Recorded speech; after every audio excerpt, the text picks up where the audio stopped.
Hello and welcome to the Mobile Accessible Games interview series. I'm your host, Aaron Spelker. And Mobile Accessible Games is a group that is dedicated to all things about mobile accessible gaming. And through our interview series, we interview game developers, accessibility influencers, as well as accessibility content creators. And this week we have Adam Gerthel. He is from Act None, which is the developer of the game Eldrum Red Tide. This is going to be part one of a two-part series with Adam. And we're going to talk about Red Tide in this particular one. And then in part two, we're going to talk about potential wish list items for Red Tide. So, Adam, welcome. Thank you. Thank you. So, Adam, I always like to start off the interview series with you just taking a minute to give a brief little bio about yourself so people can get acquainted with who you are. Sure. I'm almost 40 years old. I have a family, a small kid. My background is in web development, which I've spent, I guess, the last 15 years or so in, and started making games a few years back as a kind of side project that then eventually grew into what we're doing today with Act None, which is the Eldrum series. I actually don't play that like a lot of games myself. I used to more when I was younger, but making games is kind of my way of playing games. So you said a few years ago you got inspired to start creating games. What was that spark? What was that inspiration that made you to decide to pick this up and give it a go? Well, that's a good question. I was in a situation in my life where I was kind of thinking about what I wanted to do next. I have, on multiple occasions in my life, started businesses, and I enjoy trying out new ideas in life. And so I was at a point where I had left my old firm and I was trying to figure out what I wanted to do next. I was doing some consultancy work for a living, and I wanted something fun on the side that wasn't necessarily driven by financial needs or wants. And I stumbled upon a text-based RPG concept. It was web-based, quite different from what Eldrum is today, but that kind of sparked the idea, because I realized that I've never been able to make games because game development is quite different from web development. Sure. I would say very, very different. But a text-based game sounded like something I would be able to do with my skill set, because it's so closely related to web development, kind of. Yeah. Now the Eldrum is a series of games. So why don't you tell people about each of those games that are in the Eldrum series? Right. So the first game, it was actually originally called Untold RPG, but we eventually changed the name into a series called Eldrum. And the reason for that was basically that it was too hard to copyright Untold, and by continuing to use Untold RPG as the main name, we would risk losing the name down the line. So that's why we changed it. So Eldrum Untold, the first game, is based around a nameless character. Actually, it's not just a nameless character; it's a genderless character. You're playing anyone you want to be, pretty much. It's never explicitly explained who you are, and you wake up on an island, and you see some footprints, and you have no memory of what happened or how you ended up there, and you start unfold it, like trying to figure out what happened and how you got there, etc., and eventually to have revenge on those that hurt you. Kind of classical revenge story.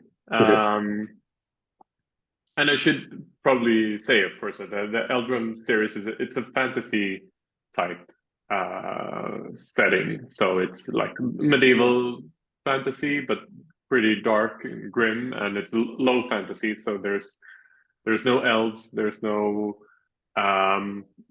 Dungeons and Dragons type magic. It's there is magic of sorts, but it's way Low key. you know, yeah, way more low key. So you won't see any fireballs or anything like that. Right. And the second game, Red Tide, is a game that starts roughly around the end of the first game. So they are interconnected, but it's not a direct sequel. So you can play them in either order, but they relate to each other in various ways. What are some of the some of those connections or Easter eggs that you might see in Red Tide that harbor back to Untold? Well, for instance, there's a person in Red Tide who's kind of a prophet type character. He's gained quite a few followers, and if you play Untold and you in the beginning you end up in a prison cell where the druids have a stronghold, and if you take a look at the prison ledger, you'll see the name of that person who later became the prophet.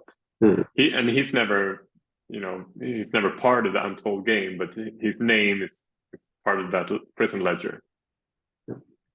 So that's kind of a tiny piece of connection that most people probably miss, but there's quite a few of them there. Now, you kind of describe Red Tide and and Untold as kind of text adventure games, but I would say it kind of goes beyond that, or at least what people might traditionally think of as a text adventure game. I view this more as kind of an open world game, as you can visit several different locations, you can come back to those locations, and depending on events that have happened since the last time you were there, you might find that location changed or different dialogues from different people. You have definitely RPG components where you're increasing your skill sets, whether that be strength or agility or perception, things like that. You have gear or loot that you collect that has different features to it and different abilities as you are fighting in battle. The battle scenes, when you encounter people that you are in fights with, there's a pretty decent level of strategy to it, depending on basically power that you build up that you can then spend to do special ability attacks that might be able to attack multiple people at once or give a more powerful critical blow. So that it kind of goes beyond the simple make text adventure, make one choice, choose between these two options, continues the story in a different path. It's much more than that to me. It seems a very open world RPG, specialize your character, specialize your gear set, etc., and a very expansive, changing world that is created, particularly in Red Tide. I think Red Tide took what you started in Untold and really took it kind of to the next level. Is that what I just described? Would you say that's a fair description, or anything to add to that? No, I agree. It's I mean it's very, if you compare, like on one end you have maybe the choice games that are based on choice script and similar. They are quite different from ours in a structural sense. Like, as you mentioned, in our games you can visit different locations. You go. It's more kind of as if a game that was made in 3D was turned into a text-based game. Right. Kind of. Right. So it's more similar to that. It's just that it's easier to describe it as a text-based adventure game. Yeah, I mean, with those, people are probably familiar with the choice script type of text adventure games. Generally speaking, at a high level, they're always moving forward in some way. Yeah, yeah, Yours, again, you can backtrack, you can go back to, run into different encounters, have some random attacks of wolves and stuff like that. I mean, you can kind of, again, move around back and forth, within each act, which has several different locations and people to talk to, and then you kind of move on to the next act, which opens up a different set of locations. So yeah, I think it's definitely, if you're thinking choice script text adventure, that is not what this is. This is a much more, as you said, kind of an open world RPG that has text as the main way of communicating stuff to you, but definitely a more open world. I mean, it has a whole map feature where you can, see the different locations that you have visited, fast travel back to, a place. And when you fast travel, it doesn't just instantly take you there. It kind of moves you through each of the places you need to pass by to get to there. And sometimes that leads to random encounters or people stopping you to, get your attention. So again, a much more real, living in a world feel. And again, as I said, what I really like is some event happens, at some other location, and then you come back to a place you visited in the past, and they start, making reference to it, or that other place that you had previously visited is changed in some way because of an event that happened somewhere else. So it definitely feels like a built-in world. So you have a story, and you have this world that you created, the Eldrum series, the Eldrum world, as we'll call it. What inspired you to create that world? How did you come up with that world, and the different components and things that are going on in that world? So we're two creators of the game. We also work with the artists for music and background images, but at the core of our studio is myself and Christopher, who writes the games. So when we set out from the beginning, as I mentioned before, when I had the idea of this concept, I got in touch with Christopher, who is an old friend of mine, who I hadn't seen in many years. And I got in touch with him because I knew that he might be interested in writing the stories, because when we were kids, we used to play tabletop RPGs, and we used to write them ourselves, and he was always the game master. And so I knew that he would probably be good at creating the world, filling it with lore and content, something that isn't my thing. I enjoy the content, but I'm not good at creating it. So what I did was I basically had a few guidelines, a few, rules of what I didn't want to see and what I wanted, kind of like, this is off limits and this is good and this is bad. So I wanted a low fantasy kind of world with where humans are more interesting than orcs, or and humans can be very dangerous, and humans can be very scary. So they're monsters in their own right? Yeah, exactly. So that's kind of what I wanted to see. I think, of course, partly inspired by successes from Game of Thrones and stuff.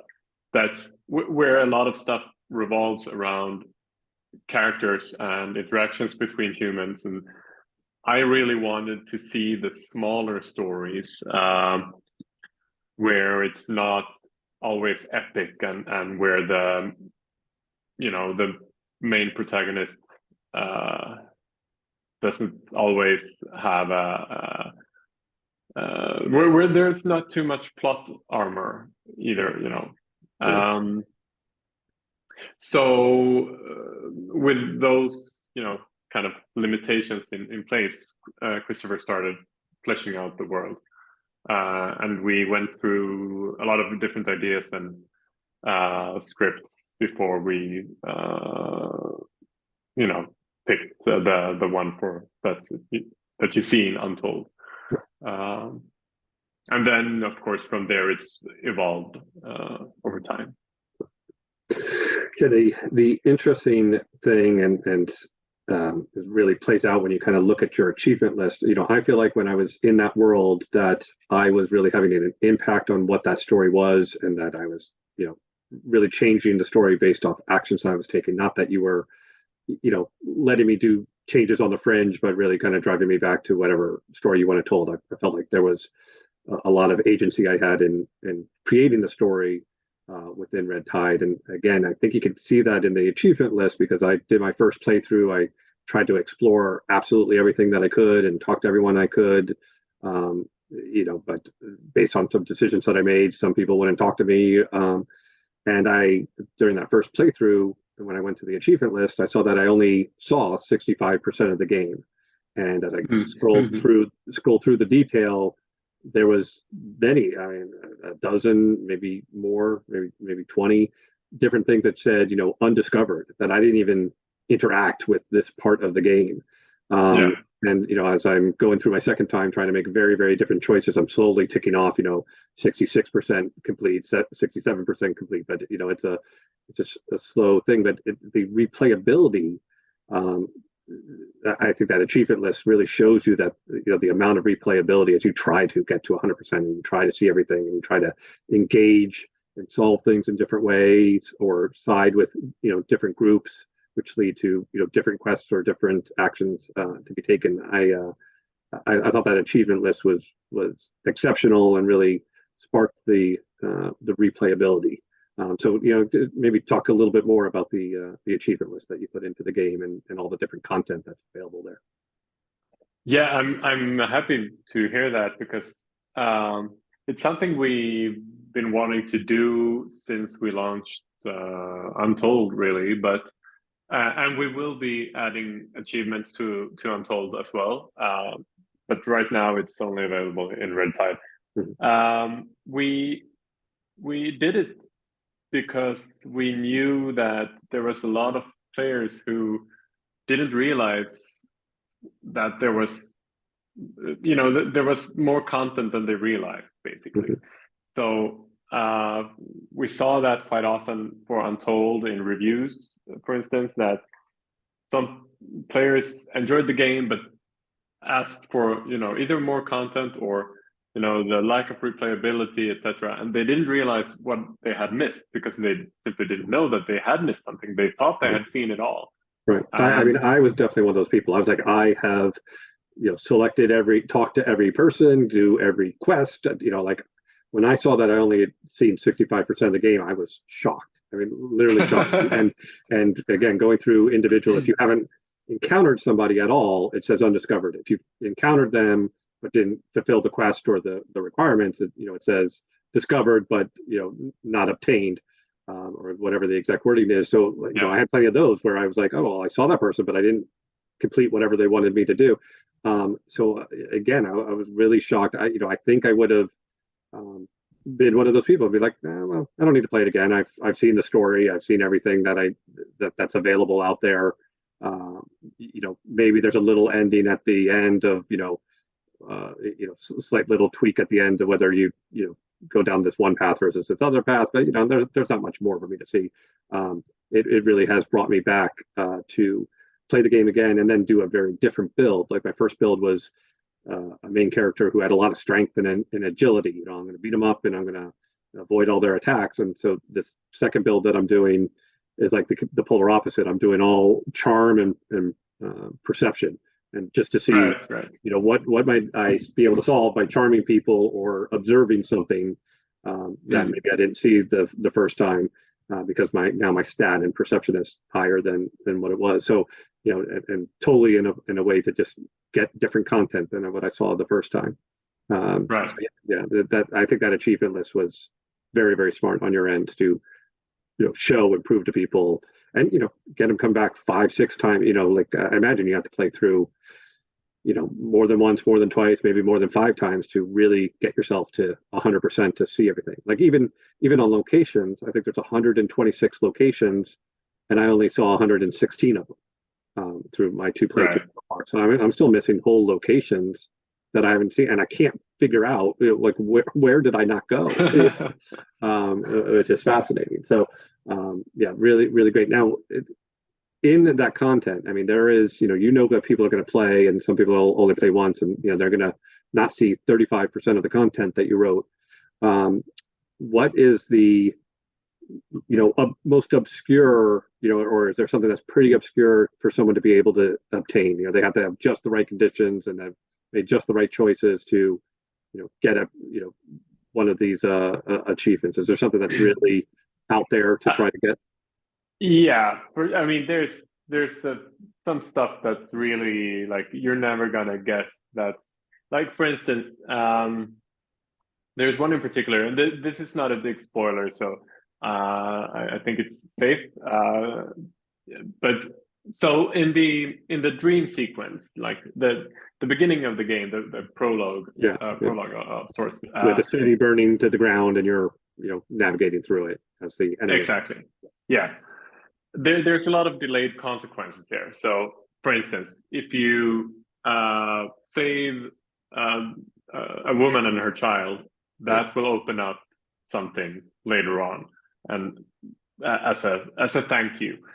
And if you stumble upon someone who pickpockets you, then you may recognize her later on, which leads to an encounter with that person. So there's a lot of stuff like that going on, like with delayed consequences from that dream sequence, and you can't do it all because time runs out when you're dreaming.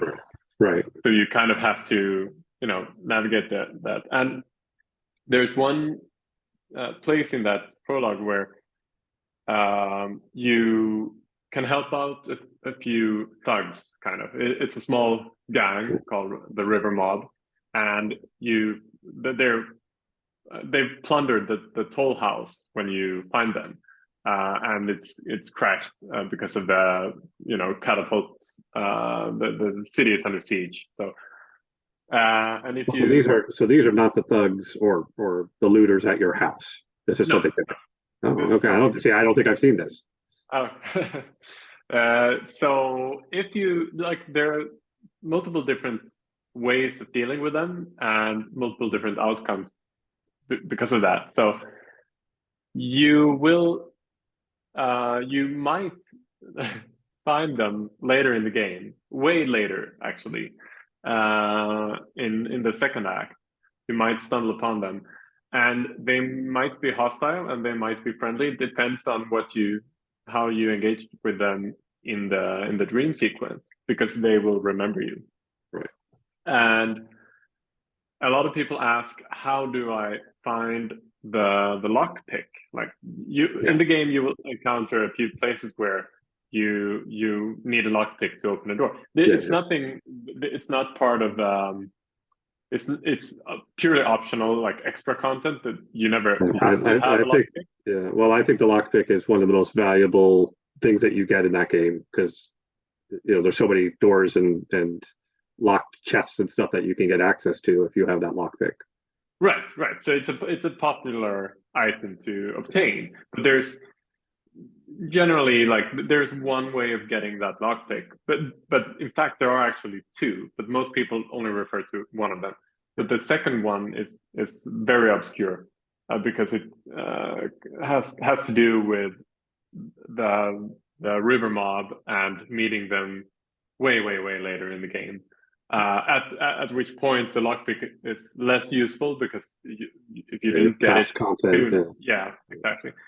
But it's something that that particular encounter and what it leads to is something that I think most people have no idea about.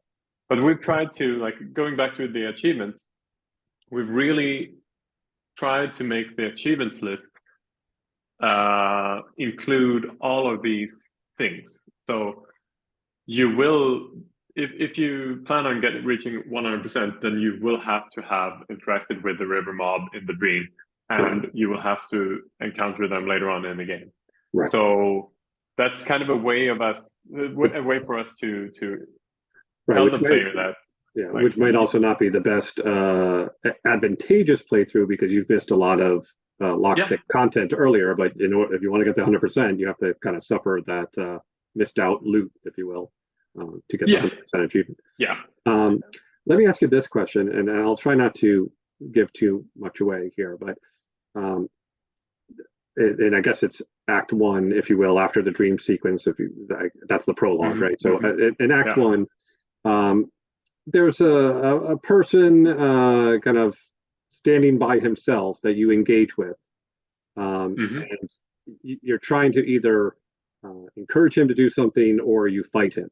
I have found both impossible to do, and I didn't know if there's is that as straightforward as it seems, or is there a trick, or certain actions you have to take before you can basically get that person to budge?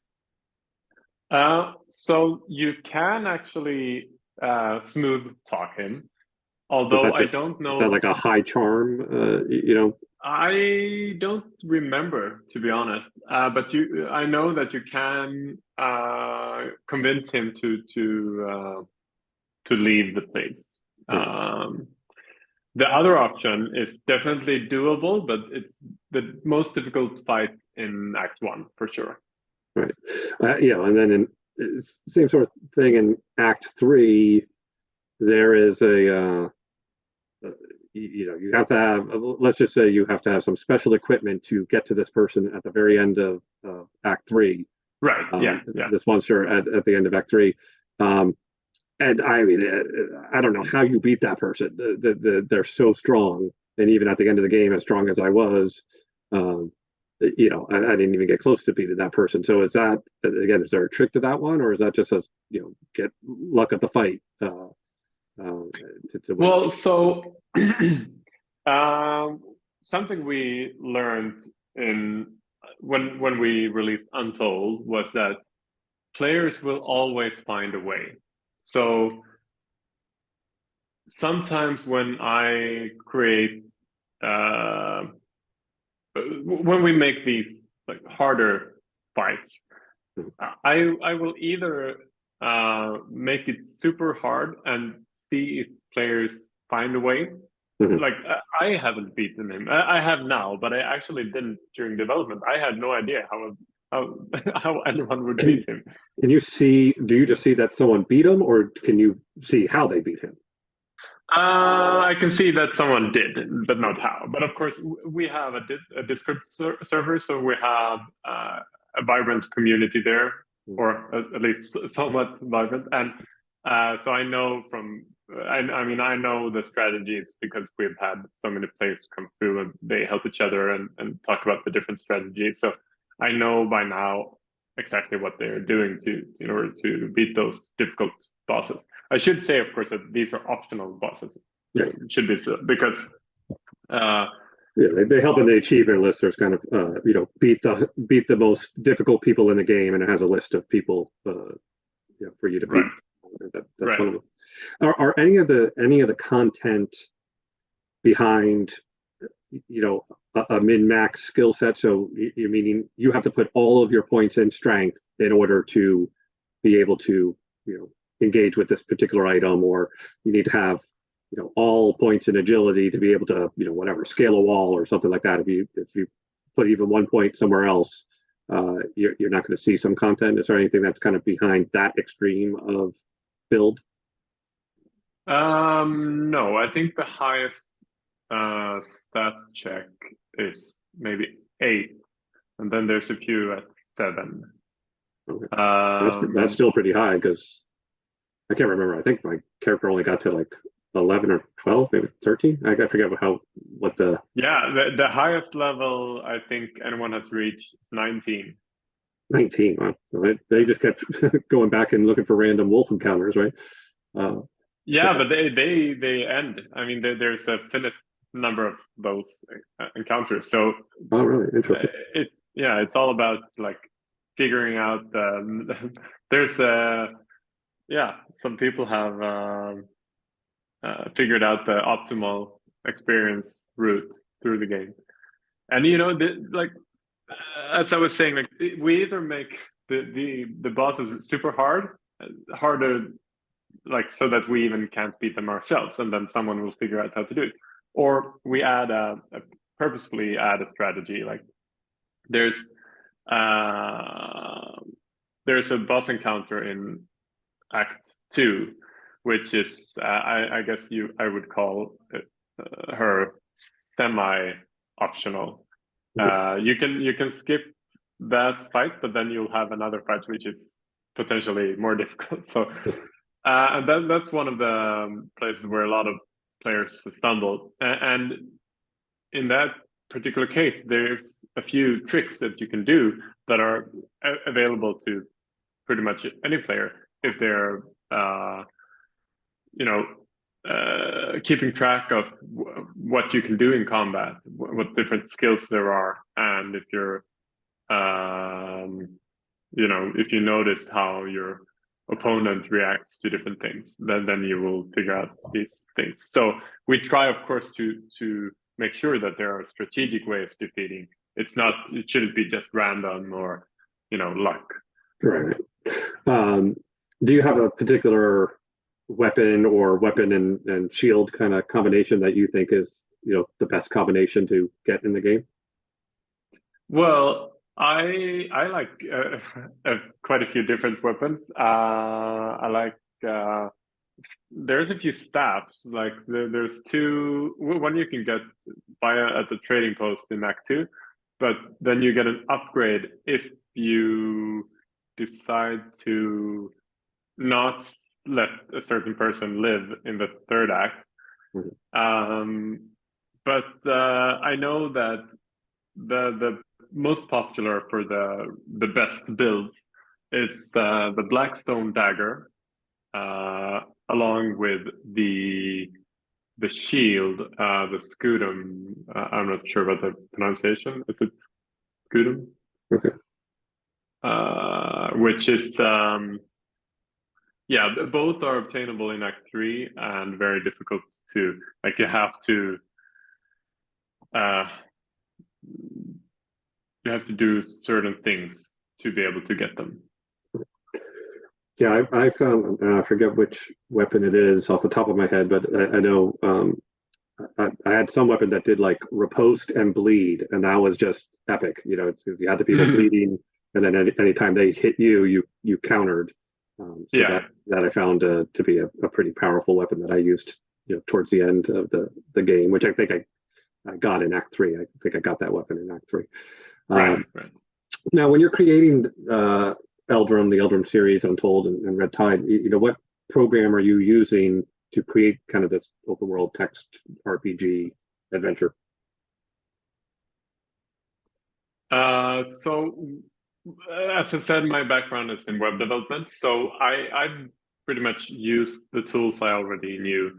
So the game is built using something called React, and React is a JavaScript framework, which is used in a lot of websites and a lot of apps as well.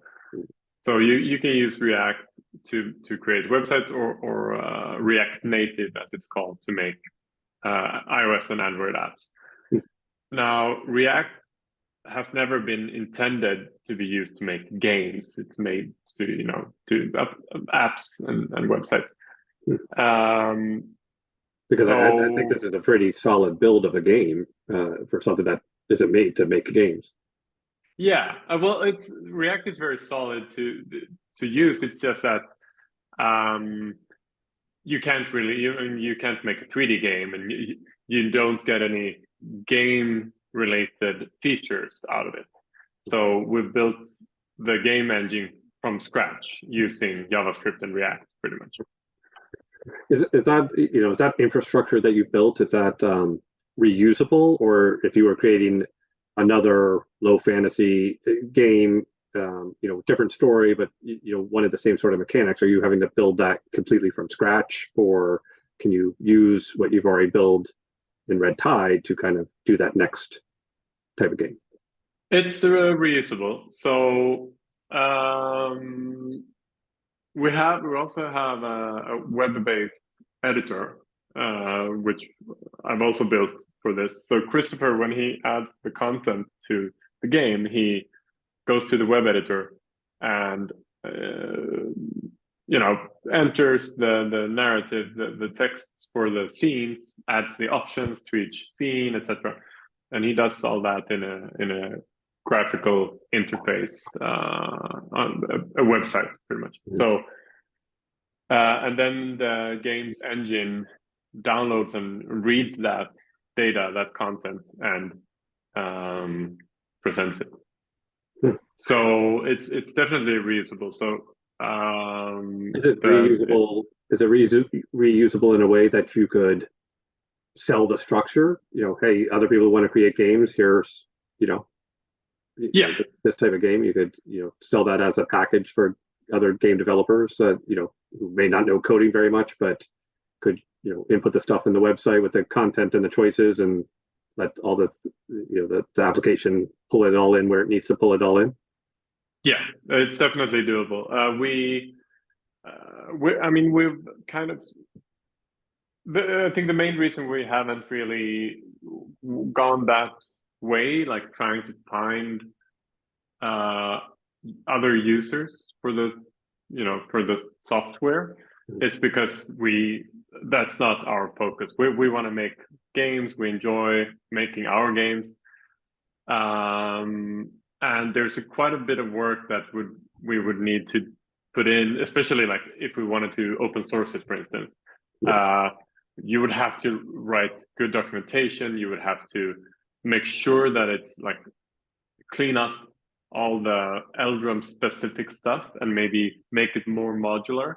Right. Because right now there's a lot of stuff that's still Eldrum like tied to our game, like the stat checks. Just for instance, like if you add a condition to an option which contains a stat check, then that stat check, of course, is our stats: strength, agility, perception, etc. Right. So I would love to someday make other games in the same engine. So making it for other people is a whole different endeavor with maybe even different skill sets than what you've done to create Red Tide. Yeah. So I mean, the thing is, like, I wouldn't mind doing another series, for instance, like some new franchise or some existing franchise. Like I've been in touch with TTRPG makers about bringing their IP into our engine, pretty much. But so far, nothing has really come to fruition. But we're definitely interested in that sort of thing. We would love to see other IPs and stories in our engine. It's just something that we haven't had time to pursue. Now, with again, my community is a bunch of blind and visually impaired people, and so the Mobile Accessible Games Group finds games that are accessible for them to play, of which Eldrum is a fully accessible game. Engage with all the different components, check all the stats, equip the gear, fight the battles, et cetera, et cetera. Did that accessibility require extra work, or did it, it's been a mostly text adventure game, the accessibility just kind of worked out for you, just naturally by the nature and structure of the game? Like, how did accessibility come about, and did you have to do anything in particularly special to put accessibility into your game? Well, that's a very good question, because when we released the first game, Untold, I had practically no experience at all in terms of accessibility, and I hadn't thought about. We didn't make a text-based. I had no idea that there were a lot of text-based games that were accessible, and that there was an interest from this community in text-based game. Of course, it makes perfect sense, but I didn't know. And it was actually someone on Twitter that wrote to us. I forgot his name, but I think he's an advocate for accessibility in games overall. And I'm guessing he had picked up on our game somehow. I'm not sure where. And just asked us, like, why isn't it completely accessible. And I hadn't thought about it. I didn't really know, so I looked into it and I realized that it was definitely doable. So that's one of the benefits with using React that we're using, because with React Native, you get a lot of stuff for free that from what I've heard, you don't get that in Unity and other game engines. So I've read a lot of stuff and seen a lot of stuff about how difficult it is to implement these things in actual game engines, but luckily it's been way easier for us. So we've had to do a lot of customizations, of course, because and you know, I'm trying to it's interesting for me to test and see what works and what doesn't, because I'm kind of guessing like how will this be experienced. And of course so for instance, I sometimes do, well, first of all, to answer your question, yes, we've adapted the game to make it more accessible. It required I don't know, a few weeks of work, I would say. Okay. In the first game, but like I said, there's a lot of tools that made it easier. But for instance, when you there's a few things like the map, for instance, it's very different from the map when the screen reader is turned off, because of a map with, you know, dots on a 2D plane doesn't make sense, or it's more difficult to navigate. So when you turn the screen reader on, it'll be a list of locations, and they're still ordered in, if I remember correctly, there's still relative distance to where you are. Exactly. So I do these kind of things to try to make it as, you know, try to make sense of it. And there's a lot of other examples, like when you in Red Tide, when you select an opponent, it announces, the screen reader will announce all of their, not all of their stats, but most of their stats, like their hit points, and whether they have an aggressive stance on, or whether they're, you know, affected by bleed or whatever. Yeah. And it's the systems the stuff that I implement is definitely, it's far from perfect, but it's you know, I test some other apps from time to time. For instance, on iOS, I tried the podcast app with a screen reader, and I am sometimes surprised of how difficult I find them to be with a screen reader. So I guess I just try my best to make it as accessible as possible, and I try to figure out, like, does it make sense to be able to select this item, like this particular element on the screen, or should I announce, like, group things instead for screen readers and announce them all in one message? Right. It's hard to explain, but no, I mean, I thought I'm really excited about Red Tide. So, you know, I'm going to put out this interview, and I'm going to put out my review, and, you know, share, you know, here's Eldrum Red Tide, a great accessible game, and you know, sequel, if you will, to Untold, which again is fairly popular in, you know, my blind community. People really liked that game as well. But mostly because it's I feel like the accessibility is very well thought out. As you said, you're doing a good job of announcing things and communicating the information. You know, you were talking about the map. Even when you hover over a particular area of which there's locations within that area, it announces there's a sub area, so that you can click into this and see other things, and you don't have to just kind of remember that there's other locations, underneath this. So it kind of tells you that you can drill further down and see specific locations within, you know, the fort, if you will. I just thought it was very, well thought out, well communicated, and then it's a very robust game, and an open world RPG type of game, which again is not one that we see for our community that is very accessible out there. So, to give you, almost a Fallout or a Skyrim type of, open world to experience and engage with loads of content and ever in changing world. I thought Eldrum was something particularly special. So I really appreciate the efforts that you put through and the time and thought process that you put through to try to make sure all aspects of it was accessible. So those several weeks you put in were quite successful, I think. Well, thank you. I'm happy to hear that, and I have to say I've been very. I mean, it's been. I'm very glad that someone reached out to me on Twitter, as I mentioned, and that we added the screen reader support, because it's been a very fun experience, and it's been very interesting to me to learn about these, not only like the potential issues, but also like seeing people enjoy the game that haven't been able to or have a very limited set of games that they can play. So I always enjoy when we get the positive feedback on the accessibility aspects. There's still a lot of work to do. There's I know of a few bugs that luckily doesn't seem to be of huge annoyance, although it bothers me that they're there.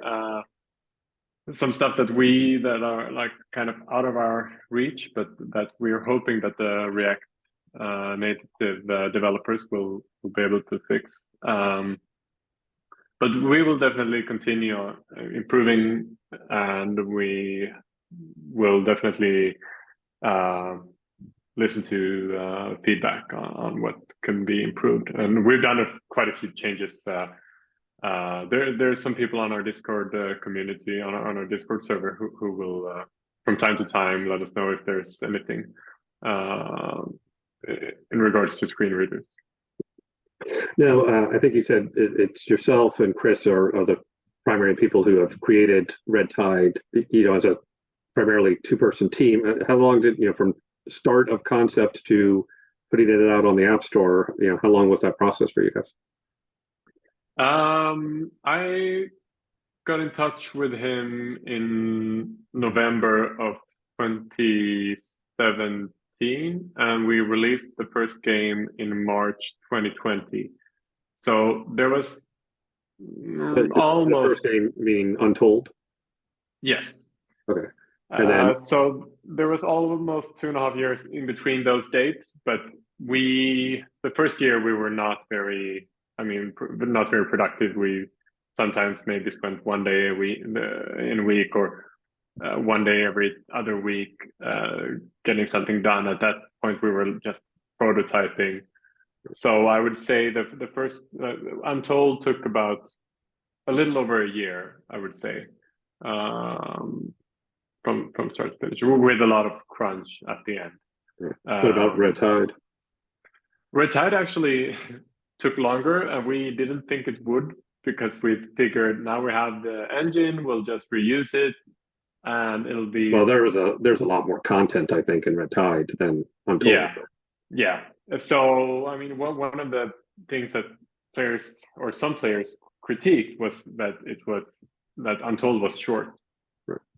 And I think Untold is a bit on the short side, but when we created Untold, we didn't know if anyone would even play the game. So right. At some point we just realized we have to stop the story here. We have to finish the game, because we don't even know if anyone will play it. Yeah, it's just even worth putting more time into. They're gonna exactly. Yeah. No, I mean, again, just from buzz that I've heard, and again, I'm in a little bit of a bubble of blind and visually impaired gamers, but lots of people mentioned Untold and how they enjoyed Untold. It seems a fairly popular game. I mean, I imagine since you moved on to Red Tide that you had some success with Untold, not just with the blind community, but as a whole. Yeah, we've I would say, I mean, we're, as a studio, we're not hugely successful. We're successful in terms of having launched 2 games, and games that people play and games that people are willing to pay for. That's so far so good. But we're not we're doing this full time. We can't make a living off of making these games, at least not yet. Our goal is to be able to, but we're not there. So we're trying our best to continue making games while still trying to, it's you juggle a lot of things. Juggle marketing with making the games, with trying to have other sources of income as well, because you have expenses, of course. So yeah, I think we're very happy about the success that we've had, but we still have a way to go in terms of becoming, being able to rely on the studio. Well, Adam, I really appreciate you, taking the time to talk to us about Red Tide and all the accessibility and your journey in creating this game. I think, again, it's an exceptional game, really a great open world RPG, fully accessible with lots of customizability and a good strategic, battle sequence. Depending on what weapons you want to use and how you want to use those weapons, and just a lot of different, strategy and component to the fighting as well. So I think it's just an exceptional game unto itself, but also an accessible game that we don't usually see in this genre and to the scope for the blind and visually impaired. So I'm really excited to, like I said, share this with the community that follows me, to let them know, definitely to download this game, play it, loads of hours, loads of replayability, through the course of this game, and a great story and a lot of fun to create your customized character and make different choices that really impact the story. So again, I really do appreciate your efforts, and we really look forward to the new content that you're going to put out. We're going to invite you back for a part 2, and that part 2 discussion, we're going to kind of talk with I reached out to the community and said, what is a wish list? If you could ask the developer for anything, what would you like to see in addition, and added to Red Tide? So we're just going to kind of go through some of that with you and see what your thoughts are about those things, and have that brief discussion as well. So for those listening, please come back to hear Adam in part 2. And again, Adam, I really appreciate the time that you took to spend with us. Yeah, thank you. It was my pleasure. Okay, thank you very much. And everybody come back for part 2.